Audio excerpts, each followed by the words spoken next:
विसर्ग का ओ में कहाँ परिवर्तन होता है, कैसी स्थिति में परिवर्तन होता है, इसे हम पढ़ेंगे। विसर्ग का ओ में किस तरह परिवर्तन होता है, इसे मैंने आपको परिभाषा के माध्यम से समझा दिया था। मैंने आपको पढ़ाया था कि यदि विसर्ग से पूर्व ह्रस्व आ तथा विसर्ग के बाद ह्रस्व आ या वर्ग का तीसरा, चौथा, पांचवा वर्ण या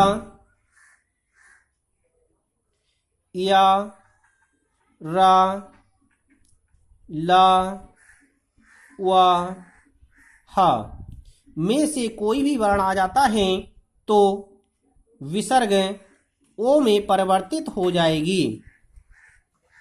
इसे हम उदाहरण के माध्यम से समझते हैं।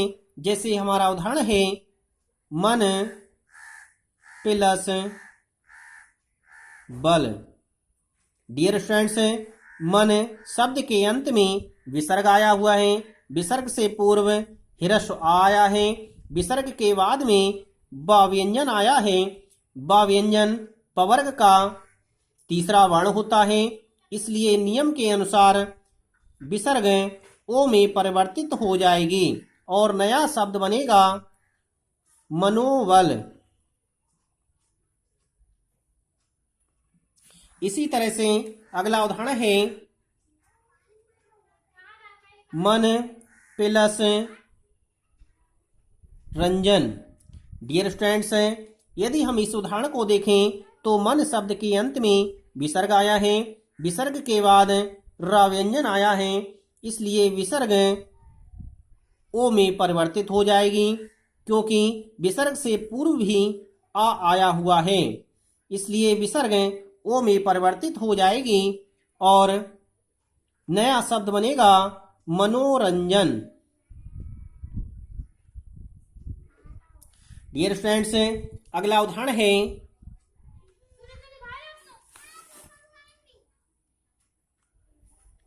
मन प्लस हर। डियर फ्रेंड्स, यदि इस शब्द को हम ध्यान से देखें तो मन शब्द के अंत में विसर्ग आया है। विसर्ग से पूर्व हा व्यंजन आया है। विसर्ग से पहले आ ह्रस्व स्वर आया है।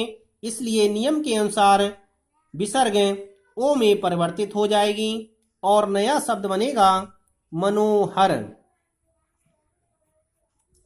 इसी तरह से अगला उदाहरण है अध प्लस गति।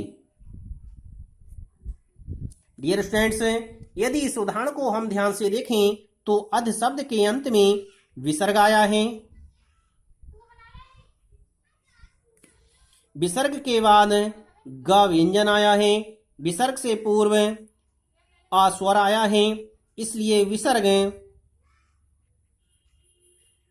ओ में परिवर्तित हो जाएगी।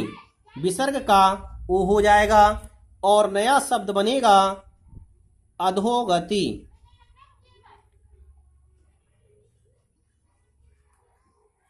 डियर स्टूडेंट्स, इस तरह से हमने देखा कि यदि विसर्ग से पूर्व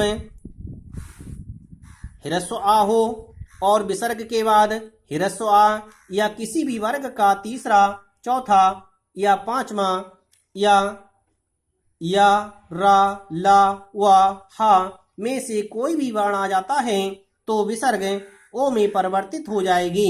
इसे हमने निम्न नियमों के माध्यम से, निम्न उदाहरणों के माध्यम से अच्छी तरह से समझ लिया। अब मैं आपको विसर्ग संधि का अगला नियम पढ़ाऊंगा।